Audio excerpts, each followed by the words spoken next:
Bruxism అంటే మనం చాలా ఎక్కువ పళ్ళు గ్రైండ్ చేస్తే లేకపోతే మన టీత్ బాగా గట్టిగా క్లెంచ్ చేసి ఉంచితే దాన్ని బ్రక్సిజం అని అంటారు.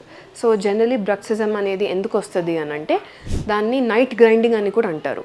సో బాగా ఎక్కువ స్ట్రెస్ లేకపోతే కోపం లేకపోతే మన వర్క్స్ టైమ్లీ అవ్వకుండా అలాంటివి ఏమైనా అయితే దానికి మనకి బ్రక్సిజం అవుతుంది. సో మనకి తెలియకుండా స్ట్రెస్ వల్ల మనం పళ్ళు బాగా గ్రైండ్ చేసుకుంటాం కాబట్టి అది మన యాక్షన్స్లో ఉండవు. It is an involuntary action.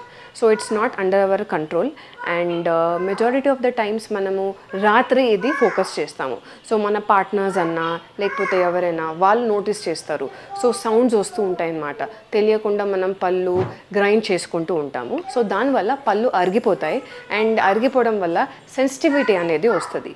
So ఈ నైట్ గ్రైండింగ్ అనేది బ్రక్సిజం అనేది మనం దాన్ని ఎలా మేనేజ్ చేయొచ్చు అంటే మనము దాన్ని నైట్ గార్డ్ అనేది వాడతాము.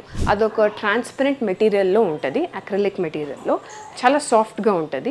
ఒక 0.1 ఆర్ 0.5 mm వరకు థిక్నెస్ ఉంటుంది depending upon case to case. So అది మనం పెట్టుకోవచ్చు.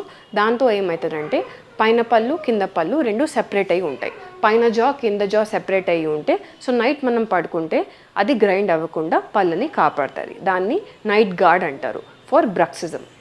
Thank you.